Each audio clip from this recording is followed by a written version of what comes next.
What's up, everybody? Welcome to a new YouTube video. In today's video, we're going to be talking about how to find valuable keywords on Etsy. You can think of this as an SEO research, niche research topic for Etsy, whatever you want to call it.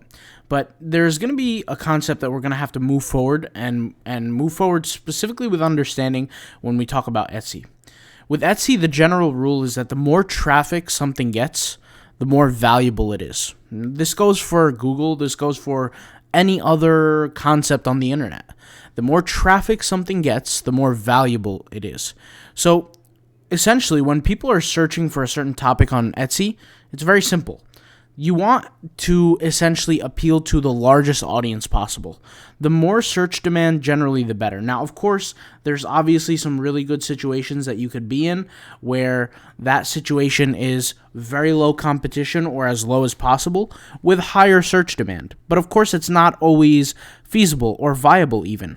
Well, how do we know how much search demand there is for a certain keyword? And how do we know how much competition there is? Well, the competition part is pretty straightforward. We look at the competition, we see what people have created in terms of listings and designs, and based on that, we can figure out, okay, there's a certain level of competition. But what about search demand? Etsy doesn't come out and say this data to the public. Well, it's kind of a little different, and I'll show you what I mean. When I type in a certain keyword here on Etsy, so let's say I type in this word dragon, right? Dragon could mean anything, but we see here the different keywords with the different search volume that it's listed at. So the keyword here, dragon, gets 2,194 search volume. The word dragonfly gets 787 search volume. The word Dragon Ball Z gets 996 search volume. Dragon Ring 298, etc. So what I could do here is I can click on a certain keyword, like Dragon Ball Z, for example, and I could see, okay, Dragon Ball Z SVG, right, gets 69 search volume per month. And I could look at the different levels of competition. I say, okay, 5,951 results. And what I could do is I could ascertain the value of this specific product, or this specific keyword niche, right, to a completely other keyword. So for example, Dragon Ball Z PNG, and for this one, it's about the same, or I would say 1/5 of the amount of search volume. But if you look at it, or excuse me, 1/5 the amount of the results. But if you look at it, the search volume is cut in half. So if we were to talk about from a ratios perspective, from ratios, Dragon Ball Z PNG is more valuable than SVG because there's more competition in SVG. Now, it could be more valuable in terms of search, but we can't ascertain the value unless we compare it to the amount of results as well, because results is competition. So when we do plan to decide to create tags, our tags, we want to go for tags that not only relate to our products the most, but also going to get us a lot of traffic, or as much traffic as possible. So always go for the bigger keywords.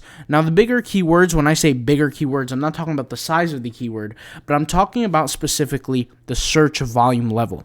Now, obviously, this might differ for the search volume level through Etsy. However, something that I will say is that we typically tend to see short tail keywords have generally a higher search volume, right? So the word dragon gets much more searches than the word Dragon Ball, right? So the word dragon here gets 2,194 search volume. The word Dragon Ball, right, gets 941, which is, almost about less than half, essentially, right? And drastically less than half. So, what the big takeaway here is that if you can first figure out your search volume and figure out your competition, the level of competition, then you're in a better ballpark to truly understand, okay, if I'm doing something here, can I actually have a chance at winning from a financial level on Etsy? The biggest problem with Etsy sellers is that they're going in areas where there's either way too much competition or just not enough search traffic. And so you want to have a kind of a good middle ground for search volume, but you also want to have as low competition as possible. Now, it's very possible that you could find these places and find these ideas, but you could do this by what I'm doing here is I can go ahead and click on if you guys just saw what I just did here, I can go ahead and click on when I find a certain keyword and I want to find more of those keywords, so I can find keywords that are related with less competition, more search volume, and just click on this button here that says 462 more. And I can see here the competition level. I can see here the amount of words in that keyword, whether it's a long tail, short tail, etc. And I can see the search volume. Now, the way I could do this is because of software that I'm subscribed to, and that software is called Sales Samurai. Now, Sales Samurai is a software that cost $9.99 a month. Here's the pricing. So it's basically $10. If you guys want to use this software, click my link in the description, but more importantly, use the code Autopilot Passive Income to get 20% off. And when you use that discount code, like I said, you're going to get a discount every single month.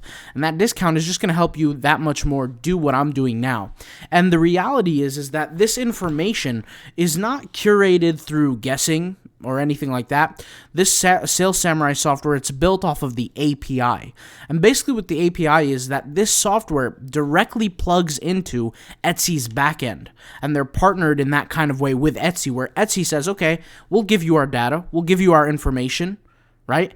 And Sales Samurai is given that, and they obviously have to pay for that and things like that, but they're given this data through coding and programming and developing, and what they do is they create a software for people like us to utilize so we can understand back-end data. Now, the thing is with Etsy is that I would say about half, if not more, of the people on Etsy are going in with their eyes closed. It's like the blind leading the blind. They're really not sure what's going to make the money, and they're just kind of throwing the dart and hoping that it hits somewhere. And sometimes it does hit, but sometimes it doesn't. And so for me personally, when I do keyword research with Etsy, remember that Etsy is its own platform entirely. Don't base the success on, like, let's say you're selling a certain design on Redbubble. Doesn't necessarily mean the same concept is going to sell on Etsy just because you're successful on a separate platform. And I'm going to say this for all platforms, whether it's eBay, whether it's Zazzle, whether it's Etsy, whether it's Redbubble. Everything has its own market and its own economy. And when you essentially decide to sell a product in a certain marketplace, the golden rule is that you want to get as much attention as possible with least amount of competition as possible. And that's not going to happen unless you are plugged into that back-end data. So this is exactly how I do it. And so now you guys have, I guess you could say, the key to how to set this up. If you have any questions on this process, let me know. And what I do, guys, and I just want to be clear with this, is I'm actively, every time I create products on Etsy, I actively look for open opportunities. And for me, an open opportunity doesn't necessarily have to be a killer keyword. It could generate me an extra 10, 20, 30, 40 visits a day, but those visits can lead to multiple sales a day. So it doesn't even have to be like one product that sells the most for me. It could be multiple products that over time adds up, and I get more and more success through time. I want you guys to look at Etsy in a way where it's a marathon and not a sprint. A lot of people are trying to find that one product that will make them all their money, that one thing that's going to generate all their income. And the reality is in a year like 2022, where people are already established on platforms like this and they already know what they're doing and there's a whole lot of competition, it's going to be hard to jump on a platform with a lot of competition and think that only one thing is going to be your winner. And that's what a lot of people do. And unfortunately, they're paralyzed by this and they don't move forward into action, creating more and more work. So the best approach that you're going to have here is you want to have a strict strategy. And whatever that strategy might be, maybe you're not going to be using softwares like this. Maybe you're going to be doing something a different way. I know I personally use softwares like this. It makes it much, much easier for me because I get to know the back-end data that's not publicly shown. And more importantly, I get to plug in to the data that is not public. You know, the reality is that if I get an upper hand on the competition, then I have a better chance to succeed. And for me, this is that upper hand. So I'll leave the link in the description if you're interested in checking out this software. Like I said, I actually have a little area on my website where I talk about Etsy, and I'm having like a library of videos over there if you want to check it out. But if you just want to go straight to the software, click the link in the description. It will take you straight to the website, and use code Autopilot Passive Income. And by the way, you also get to register an account for free. All right. I'll talk to you guys later. Thank you guys for watching, and peace out. Bye.